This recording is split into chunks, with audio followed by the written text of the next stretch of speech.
হবে। আমরা যখন লিখবো কোনো কিছু, আমরা যখন বলবো, এই বলার ক্ষেত্রে আমরা কারোর জন্য বেশিও বলবো না, কারোরটা কমও বলবো না, কাউকে অস্বীকারও করবো না। আমি মনে করি এই নীতিটা আমাদের ইনসাফের নীতি, আদলের নীতি, যেটা ইসলাম আমাদেরকে শিক্ষা দেয়। আমি এই জুলাই গণ অভ্যুত্থানের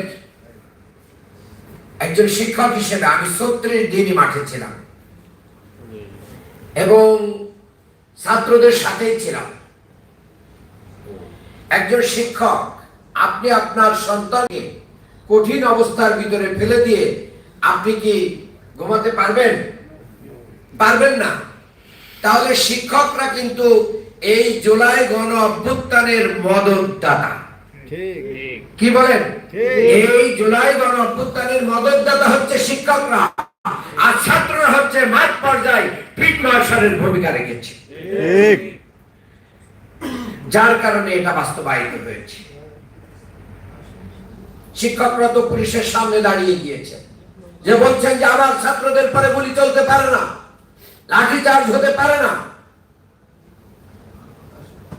এই আন্দোলনের পরে অভ্যুত্থান পরবর্তী অনেকে অনেক কিছু পেয়েছেন, কিন্তু আমাদের শিক্ষক সমাজকে কিন্তু সেই অর্থে শিক্ষকদের বাংলাদেশে যে ন্যূনতম মর্যাদা থাকা দরকার, সেই মর্যাদাটুকু আজকে প্রতিষ্ঠিত হয়নি। রক্ত দিয়েছে আমাদের সন্তান, সেই রক্তের ঋণ আমরা পরিশোধ করার জন্য আমি কয়েকটা দাবি করতে চাই আজকের এই সেমিনার থেকে। আমার ১ নম্বর দাবি হচ্ছে, আমাদের যে সন্তানরা জীবন দিল, তাদের এই জীবনদানের সাথে যারা আসামি রয়েছে, সেই সমস্ত আসামিদেরকে দৃষ্টান্তমূলক শাস্তির ব্যবস্থা করতে হবে। এরপরে আমি যেটা বলতে চাই, যে জুলাই ঘোষণাপত্র হয়েছে, সেই ঘোষণাপত্রের ভিতরে শিক্ষকদের অবদানকে ছোট করে দেখানো হয়েছে। শিক্ষকদের অবদান ঠিক মতো এখানে আসে নাই। এটাকে পরিবর্তন করে শিক্ষকদের অবদানকে এখানে তুলে ধরতে হবে। এরপরে আমি যেটা বলতে চাই, আমাদের যে ছাত্ররা রিস্ক নিয়ে এই ফ্যাসিস্টকে এই দেশ থেকে বিদায় দিতে বাধ্য করলো, সেই ছাত্রদের আগামী দিনের নিরাপত্তাকে নিশ্চিত করার জন্য জুলাই সনদের যে ঘোষণাপত্র, এই ঘোষণাপত্রকে আইনি রূপ দিয়ে আমাদেরকে আগামী নির্বাচন দিতে হবে। তা না হলে কি হবে জানেন? সেটা খুব ভয়ঙ্কর। সেটা হচ্ছে এই যে সেই জুলাই সনদ হবে আমাদের জন্য এতটাই ভয়াবহ যে দেখেন, যদি এটা আইনি রূপ না পায়, তাহলে ভবিষ্যতে আমাদের ছাত্রদেরকে অপরাধী বানিয়ে তাদেরকে ফাঁসির মঞ্চে দিতে পারে। আমরা শিক্ষকরা বেঁচে থাকতে আমাদের ছাত্রদের জন্য এমন অন্যায় করার সুযোগ তৈরি হোক, এটা করতে দেব না। আমাদের দাবি উঠা উচিত যে এই জুলাই সনদকে আইনি মর্যাদা দিতে হবে। আমি সম্মানিত প্রধান অতিথির ব্যস্ততা রয়েছে, এই জন্য আমার আলোচনা দীর্ঘায়িত করলাম না। শিক্ষকদেরকে ঘুমিয়ে থাকতে চলবে না। আসুন আগামী দিনগুলোতে আমরা আরো জাগ্রত হয়ে আমাদের এই কাজকে বেগবান করি। সবাইকে ধন্যবাদ জানাচ্ছি। আসসালামু আলাইকুম ওয়া রাহমাতুল্লাহ।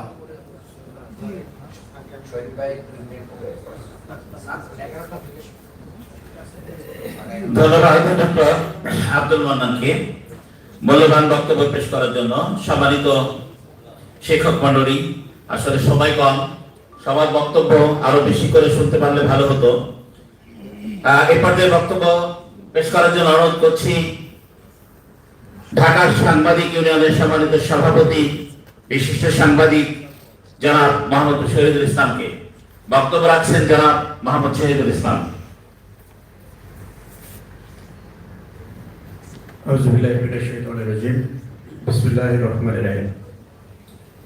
জুলাই গণ অভ্যুত্থানে শিক্ষকদের অবদান ও নতুন বাংলাদেশ বিনির্মাণে তাদের ভূমিকা শীর্ষক সেমিনারের শ্রদ্ধাভাজন সভাপতি, বরেণ্য শিক্ষাবিদ, বাংলাদেশ ইসলাম বিশ্ববিদ্যালয়ের সাবেক ভাইস চ্যান্সেলর ডক্টর এম কোরআন আলী, আজকের এই সেমিনারের প্রধান অতিথি, বরেণ্য শিক্ষাবিদ, শিক্ষকদের শিক্ষক, সাবেক রাষ্ট্রদূত অধ্যাপক ডক্টর আনারুল্লাহ চৌধুরী, সঞ্চালক, মঞ্চে উপস্থিত শিক্ষক নেতৃবৃন্দ, শিক্ষক ভাই এবং বোনেরা, আসসালামু আলাইকুম ওয়া রাহমাতুল্লাহ।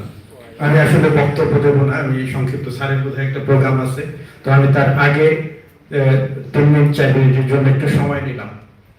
আজকে যে সেমিনারে প্রবন্ধ উপস্থাপন করা হয়েছে, এই প্রবন্ধের উপরে আমি খুব আলোচনা করব না, এটি আপনারা আলোচকদের কাছ থেকে শুনবেন।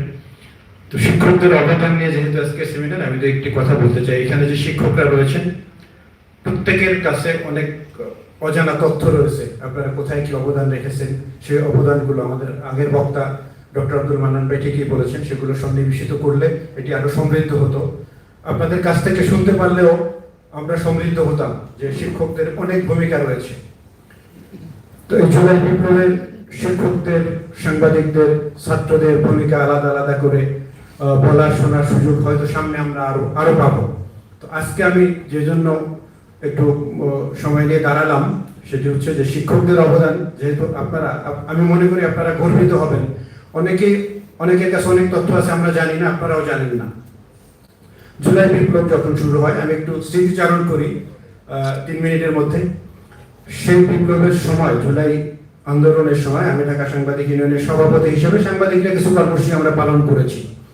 তো আমরা দেখেছি যে ছাত্রদের পক্ষে জনমত এবং জনগণের সম্মতি উৎপাদনে এটা যথেষ্ট নয়। এখানে আরো এদেশের বুদ্ধিজীবী জনগণ, শিক্ষকদেরকে ঐক্যবদ্ধ করা দরকার এবং তাদের পক্ষ থেকে ভূমিকা রাখা দরকার। তখন আমরা একজন সাংবাদিক এবং শিক্ষক, আর একজন শিক্ষক এবং আমি, এই 3 জনে আমরা চিন্তা করলাম যে কি করা যায়। তো এই 3 জনের মধ্যে একজন এখানে আমার আগের যিনি বক্তব্য দিয়েছেন তিনি আছেন ডক্টর আব্দুল মান্নান ভাই, আর একজন ছিলেন আব্দুল হাই শিকদার, কবি এবং সাংবাদিক। তো এর আলোচনা করলাম, আমরা সিদ্ধান্ত নিলাম কি করা যায়। আমাদের এই মুহূর্তে বাংলাদেশের সবচেয়ে ইফেক্টিভ এবং মানুষের কাছে গ্রহণযোগ্য কাকে পাওয়া যায়। তো আমরা যাকে সিলেক্ট করলাম তিনি এদেশের বরেণ্য শিক্ষাবিদ, রাষ্ট্রদূত, আমাদের শিক্ষকদের শিক্ষক, তিনি হচ্ছেন ডক্টর আনোয়ারুল্লাহ চৌধুরী। আমরা তার বাসায় পরপর 2-3 দিন মিটিং করেছি যে কি করা যায়। স্যার আছেন আজকে আমাদের সামনে, তার বাসায় বসে আমাদের সিদ্ধান্ত হলো যে এই ছাত্রদের আন্দোলনের সংহতি প্রকাশ করে তাদের পাশে থাকার জন্য আমরা একটা প্রতিবাদী নাগরিক সমাজ করতে পারি। এটি স্যারের বাসায় বসে সিদ্ধান্ত হয়েছে। পরপর 2-3 দিন মিটিং, সেখানে ডক্টর আব্দুল মান্নান ভাই ছিলেন, শিকদার ভাই ছিলেন, স্যারের আতিথেয়তা আমরা মিটিংগুলো করেছি এবং সেখান থেকে সিদ্ধান্ত হয়েছে। আমরা সেখান থেকে বসে থাকিনি, বেরিয়ে পড়েছি, বিভিন্ন রাজনৈতিক নেতাদের কাছে গিয়েছি। আপনি ধরেন যে আমরা এই বিএনপি জামাতের বাইরে যাদের কাছে গিয়েছি, তাদের কথা বলি যে আমাদের মাহমুদুর রহমান মান্না, তার কোনো বাসায় তিনি কোনো অফিসে বসতে রাজি হননি, তার গাড়িতে বসে আমরা মিটিং করেছি। আজকে অনেকে বলে যে গুপ্ত আন্দোলন যারা করে তাদের সাথে নাই, গুপ্ত আন্দোলনের মধ্যে দিয়ে হাসিনার পতন হয়েছে। আমরা যে এই মিটিংগুলো স্যারের বাসায় করেছি, এটা আপনারা জানেন কেউ? স্যারে যে এই আন্দোলনের পিছনে ভূমিকা রাখছে এটা আপনারা জানা আছে? সুতরাং এই জন্য আমি জানানোর জন্য এই কথাগুলো বললাম। সেখান থেকে আমরা মিটিং করেছি। এই স্যারের মতো মানুষ, আশির কোটাইজার ঘোষ, তিনি এখান থেকে মিছিল করে প্রেস ক্লাবের সামনে দিয়ে মিছিল করেছে বৃষ্টির মধ্যে 1 আগস্ট 2024 সালে। আপনারা পত্র পত্রিকাগুলো দেখবেন, দেশীয় এবং বিদেশি। তো এজন্য শিক্ষকদের অবদানের কথা বললাম যে আমাদের এই স্যার যে অবদান